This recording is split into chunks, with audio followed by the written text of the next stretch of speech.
IISER 2026 results have been declared. Many congratulations to all the students who scored well this year.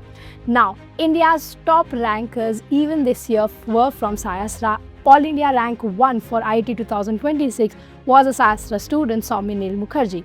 To many congratulations to everybody who gave this exam this year. Even if you did not score well, it is absolutely fine.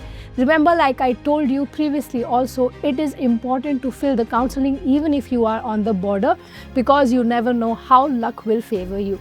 Now, the result being declared is actually just the first step. The major, most important event that is now going to happen, that is your counseling. And in today's video, I will tell you step by step how you have to proceed with the counseling, what are things you need, and how you have to fill your application forms. Beyond this, remember, any mistake in the counseling process, any mistake in the filling the form or filling the application will cost you your seat. So be very, very careful, very, very vigilant when you will be filling your application forms, because if you make any mistake, there is no going back from here, right? If you make a mistake, there will be no room for correction and you will lose your seat. So do not panic, we'll tell you what to do. So let's begin.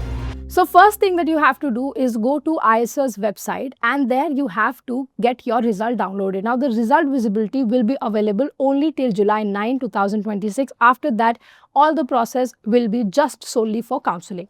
So go to the portal, log in, and once you log in, you'll be able to download your result, right? Now, if you have already logged in, if you have already registered for your IISER aptitude test, use the same login ID and password. And further, whatever details will be asked for you to fill, you'll be asked to fill a form. So whenever you are filling the form, whenever you are filling the application portal on the IISER's website, after your result has been declared, when the counseling is going to start, after that what you're going to do is you are going to be asked for a preference, right? Now, if you're eligible, if you have cleared the examination, you'll have to fill the order of the colleges in which you want to go to. So candidates will be asked for preferences for IISER in online application, right, during the counseling, if eligible. That means if you have cleared the examination, right? Now, this required to be done only after the declaration of result. That means before the result declaration, obviously you cannot fill any of the college's preference, because you don't know if you have qualified or you have not qualified, right? Second, now remember, the entire counseling process will happen online itself. You do not have to go in person to any of the IISERs for counseling. You can stay home and fill all the, counseling process. Now you can check if they have received admission form by logging into their application portal. Now from here, whatever login ID, password you are going to use, whatever is going to be your username, note it down somewhere so that you do not lose it. And remember, the details that you had filled, the email address, the phone number that you had filled at the time of your IISER aptitude test, use the same details so that you do not face any issues, right? Now, once your admission, now whenever you are talking about the admission offer to any candidate will be given on the seat availability. That means how many seats are left in IISER, what was your all India rank that was obtained, or what was your category rank, right? The preference, in which order you have selected the college, the preference of the college, and the category to which you belong to. General, ST, OBC, NCL, SC, EWS. So depending on those categories, availability of seat, your all India rank, your category rank, these are the factors on which your admission is going to be given to you, right? Now, once you receive an admission offer, right, how are you going to check that? You have to log into the portal. You have to check after every round of counseling that is done. You have to check on the admission portal if your admission has been successful, if you're there on the waiting list, or if you have not been selected or not. You can check that, right? So what you can do, once you have received an admission offer, what you can do, you can either accept the seat, right, or you can reject the seat. If you accept the seat, you'll have to pay the admission fees, you'll have to pay some token money, right, during the admission process, and the seat acceptance fees, right, and then further details I'll tell you in a bit. But if you choose to reject the seat, okay, or if you do not take any action, right, before the deadline, your candidature for any further round counseling will actually be cancelled, right? Now, if you are receiving an offer, there are two things you can do. You can either accept and float, or you can accept and freeze. Firstly, you have to accept the admission. Float as in you want to go for the second round of counseling, right? Firstly, you have to accept, saying that, okay, I accept the admission, right? If you do not respond, if you are accepting the admission or not, or if you reject the admission, you will be removed from the counseling process. But if you accept and float, that means you are not satisfied with the college that you are in and you want to redo the counseling process all over again. So your candidature would be moved to the second round of counseling. Or you can do is accept and freeze. If you're happy with the college that you have been given, then you have to do accept and freeze, and your seat in that particular institute will be locked instantly, right? Now, after you have accepted and frozen your choice, what is going to happen? You will be asked to pay a SAF, that is your seat acceptance fees. Now, this will only be asked for those students who have accepted and frozen their choice, right? Now, for all the categories, so these are the details that you can see on the website itself. It is 35,000, right? 25,000 plus your 10,000. This is your non-refundable administrative fees for general, EWS, OBC, NCL, PWD and your Kashmiri migrant categories. 17,500 non-refundable administrative fees for your SC and ST categories, right? Now, candidates can freeze the seat, right? They will be allotted to a particular IISER, right? And they will not be allowed to actually move into any further counseling round after this. Now, if you float the seat, you can move to, the second counseling round or the third counseling round or the spot round, right?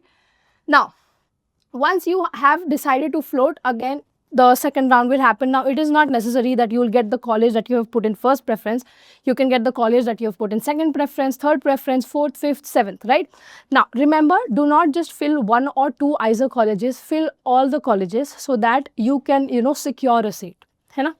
That is very important to know. If you just fill one or two colleges and let's say your rank did not, clear the cutoff, then even if you were getting in some other IISER, you will miss a chance to actually, get admission through your IISER aptitude test. Once you have filled the seat, once you have frozen the seat, of course, you will not be, moving to next round of counseling. That means you have accepted the admission and beyond this, you will not be moving any further.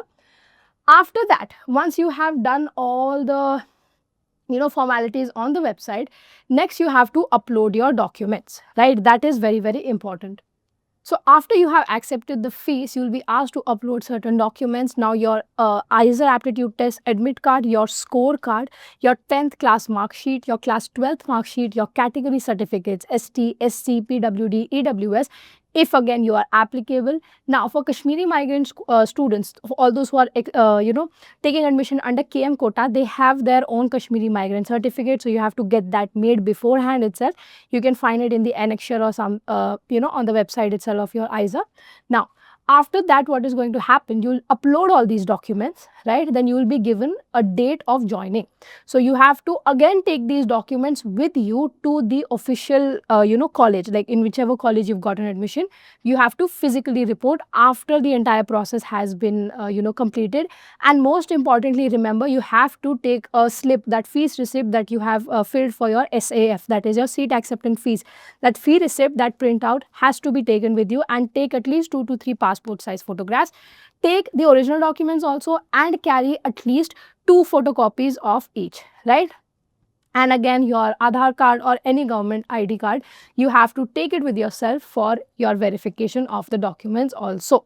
Now, this was the entire process. Remember, any mistake in this will cost you your seat, will cost you your future. So be very careful when you are filling all these details. Now, if you're a student who did not score very well, do not feel disheartened, because you still have a chance to give this exam next year.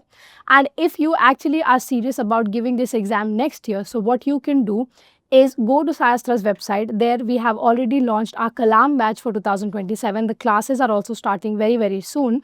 And not only that, we also have an offline center in Bangalore where you can take admission and study in a group along with your peers and see how you are, able to compete, how you're able to, manage all the stress, like see where you're standing, see where your preparation is standing. Because remember, these entrance exams are going to be the only gateway for you to reach your dream institute. If you think that there might be some other way for such institutes, there isn't. IISER aptitude test is the only way. So you can find the details of, KALAM batch and offline batches on SciAstra's website. And if you have any further queries, you can leave them in the comment section below. And if you also want to know the probability of, which IISER you're going to get into, or which IISER you should actually fill during the counseling, there is going to be a Google form linked below, right? You can fill that. The Google form link can be found in the channel's description as well. Again, any further queries, you can leave them in the comment section below. And if you want to talk to us directly, our support team's number would be there in the pinned comment as well. So do not wait any further, and most importantly, do not wait for the deadline to come. Fill the application, fill everything beforehand, before the deadline itself, because later many times the websites don't work, some or the other problem arises, and if you miss the deadline, there is no going back, right? There will be no correction window. You can not ask the institute to extend the deadline or so. They are not going to do that. There will be no point mailing, there will be no point calling them, because once the deadline is gone. So be very vigilant while filling the application forms, and if you have any problems, you can definitely call us. We'll definitely help you out. All the very best.